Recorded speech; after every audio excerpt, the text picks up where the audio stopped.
அங்க வந்து ரொம்ப ரேரா தான் ஊத்துவாங்க. இப்ப நீங்க ஞாயிற்றுக்கிழமை ஊத்துறீங்கல்ல, அப்படியா? அங்கலாம் வெள்ளிக்கிழமை தான் கூழே ஊத்துவாங்க இங்க கோவில்ல. சண்டே தான் ஊத்துவாங்க, வெள்ளிக்கிழமை படைச்சிடுவாங்க. அது எனக்கு சென்னை வந்து ஞாயிற்றுக்கிழமை தான் கூழ் ஊத்துவாங்க அப்படின்னும்போது, ஞாயிற்றுக்கிழமையா? அது ஞாயிற்றுக்கிழமை மாதிரி என்ன பண்ணுவாங்கன்னா கணக்கே இல்லையே. வீட்டோட வாசல்ல வச்சுதான் ஊத்துவாங்க. ஊத்துவாங்க. நாங்க என்ன பண்ணுவோம், கோயிலுக்கு எடுத்துட்டு போய் கோயிலுக்கு வரவங்க எல்லாருக்குமே வந்துட்டு குடுப்போம். வீட்டுக்கு வாசல்ல வச்சுலாம் வாசல்ல வச்சு நிறைய பேர் வருவாங்க, அவங்களுக்கு கொடுப்பாங்க. இந்த கல்ச்சரே நான் சென்னை வந்ததுக்கு அப்புறம் தான் வந்துட்டு தெரியும். பார்க்கிறேன். ஆமா. ஒவ்வொரு ஊர்ல ஒரு ஸ்பெஷல். ஒரு ஸ்பெஷல். சரி, இப்போ நிறைய பேர் வந்து எனக்கு கூழுக்கோ இல்ல களிக்கோ வந்து கருவாட்டு குழம்பு தான் வந்து நல்லா இருக்குமா? படைக்கும் போது கூட அதுதான் வச்சு படைப்பாங்கன்னு கேள்விப்பட்டிருக்கேன். சோ நீங்க ஏன் முருங்கைக்கீரை கேட்டுட்டு வந்திருக்கீங்க? இது நல்லா இருக்கும்.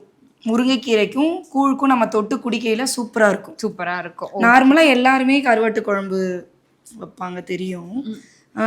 இது வந்து தொட்டு சாப்பிட்டோம்னா நல்லா இருக்கும். நல்லா இருக்கும். ஓகே. வெஜ்ஜா போலாம் அப்படின்ற ஒரு முடிவுக்கு வந்திருக்கீங்க. Okay done.